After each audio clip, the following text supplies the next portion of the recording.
Greetings, friends and fellow light keepers. I'm here to read Chapter 4, Part 2. Chapter 4 is long, and I decided to stop at a certain point, 20-some minutes in, so we can finish Part 2 now, and I hope you're enjoying this. I'm enjoying reading it again and going through the story. It's been a little while. So we left...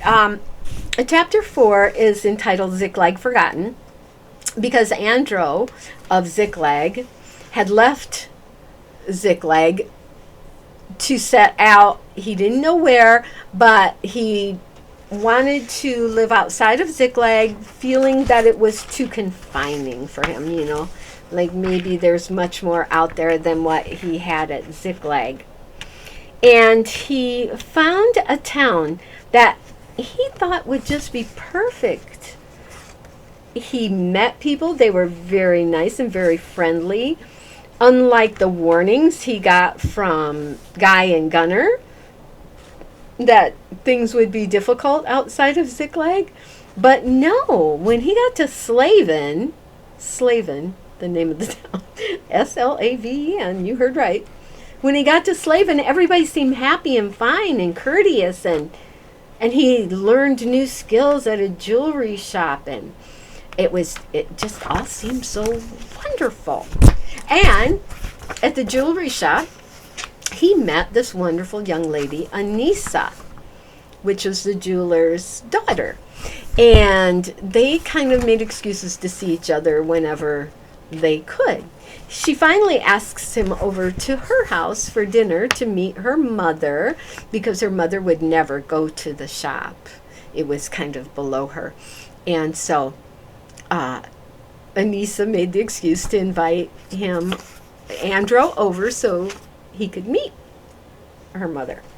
So I'm going to do like the last paragraph that I read last time so we can flow right into the other part. Self-control stopped Anissa from hugging that handsome, tall, blonde man in front of her. Her thankfulness wanted to give expression, but she knew it might be too much for today. Anissa hurried to the door. So much preparation now that he's accepted the invitation. As she reached the door, she hollered, 7 o'clock, Andro of Ziklag, and don't deviate either way from that time, or my mother won't like you. On that you can be sure. The door closed as she hurried home. Andro laughed out loud at her remark about the perfect arrival time. He continued laughing because she left empty-handed. So the young lady who came to get something for Mr. Hassan left without anything to help him work at home! Exclamation point. She likes me, doesn't she? She likes me. Slowly the truth sank in, and the afternoon flew by as he anticipated the evening with Anissa and her family. Anissa hit the door flushed and out of breath from running all the way home. Her younger brother swung open the large, intricately carved double doors. His teenage curiosity and propensity toward teasing made Rami randomly ask, "My dear sister, if I didn't know you better, I'd say you're in love. But I know there is no one in all of Slaven who can pierce that protective iron shell you wear. Or could it be?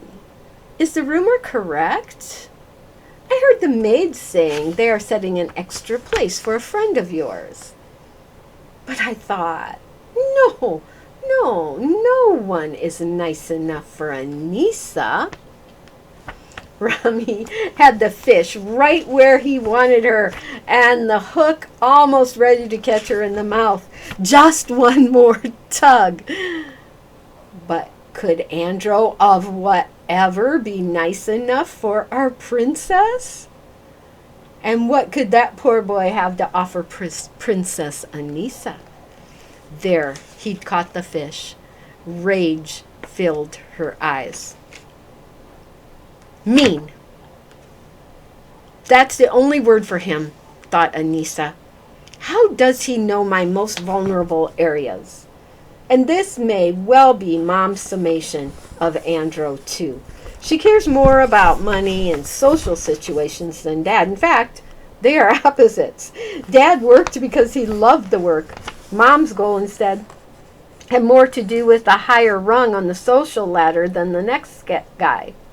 And she has never known a ladder high enough. Mom's social ladder wasn't supplied with a top rung. The battle for approval of Andro may be starting with that little brat Rom. Stir the pot of disconnect, will you, little brother? We'll see about that. Maids ran to and fro setting the table. Mother busied herself with linens and flowers. The cook stirred fragrant pots and opened ovens to heavenly aromas. The household, by Mother's direction, was a harmonious orchestration, played to the final rendition of a lavish evening fit for the richest of Slaven. The house, already grandly decorated, took on friendliness as it glowed from the soft warmth of candlelight reflecting off the gilded fruit. Silver and gold dressed the dining room, making it a perfect fit for a jeweler's wife.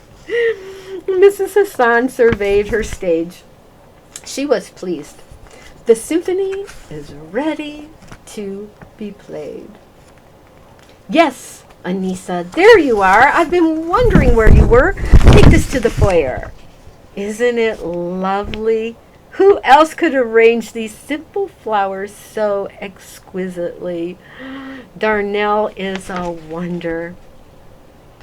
Sure, Mom, it is nice. You want it on the round table by the door, responded Anissa. That's just the place. Where were you? Never mind. I need your help more than I need your help more than your whereabouts. Scoot along. Mom, I invited Andro to dinner. Anissa informed her mom and tried to keep her excitement hidden. All right. The maids know? Asked Mrs. Hassan. Yes, they know, piped in Rami as he walked through the room. He understood Anissa's glare and totally lapped it up like a kitten with a warm bowl of milk. Oh, girl, before you go, I remember why I was looking for you in the first place. No, Risa, don't put the parsley in the soup yet. A little closer to serving. Anyway, Anissa, yes, it's all right for Andro to come. Your father is so fond of that young man, and I want to keep peace. At least he'll have one guest he enjoys. Okay, now scoot. Mom, you started to tell me why you were looking for me, and Anissa laughed at her mother's forgetfulness. Oh, great. Now you'll have something to tease me about tomorrow. But young lady, I'm warning you tonight, I won't be in the mood for jesting tomorrow. Softening the insincere anger, she said, I bought you a dress for tonight, and it was delivered. It's in the front closet. It will match everything perfectly. I hope you like it, said Mrs. Hassan, waiting for her daughter's words of appreciation. Thank you, Mom. I didn't know what to wear tonight. Anissa smiled at her mom through the huge bouquet of flowers and greens she was carrying. I wonder if any other girl in Slaven has to wear dresses chosen by their mom to match the settings of the event. I'm sure I'm the only one in all of Slaven with that grand distinction, Anissa thought as she headed toward the foyer to deliver the bouquet and get the dress from the front closet. What if I hate this new dress? This is not the normal snob party. Andro is coming tonight. The vase of flowers landed on the table by the door without a glance backward to appraise its position. She raced to the coat closet, tore open the doors, and the dress. Is this it? She spotted a card bearing her name pinned on the pink covering. The race continued until the walls of her bedroom surrounded her. One tug on the pink covering and the garment was unveiled. How could she find a gold and silver dress? I don't believe it. I'll look like that gilded centerpiece. I can't wear this. It's hopeless. How could anyone wear a white elephant? Oh. Holding the dress in front of her, Anissa walked over to the mirror and said, "Hello, Andro. I'm the gilded centerpiece. It looks like I should be stationary, but Mother likes mobile decorations. Mother likes mobile decorations. Oh, sorry. How can I tone down this shiny atrocity?" Anissa asked herself as she desperately rummaged through her closet, hoping and searching. What if I put my short black velvet jacket over this dress?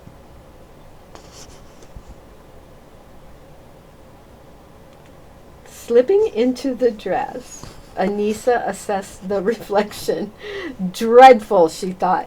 Maybe even a full-length covering wouldn't be enough to help this dress. Anissa eyed the mirror as she donned the cropped jacket. It works. Yes. A long survey ensued.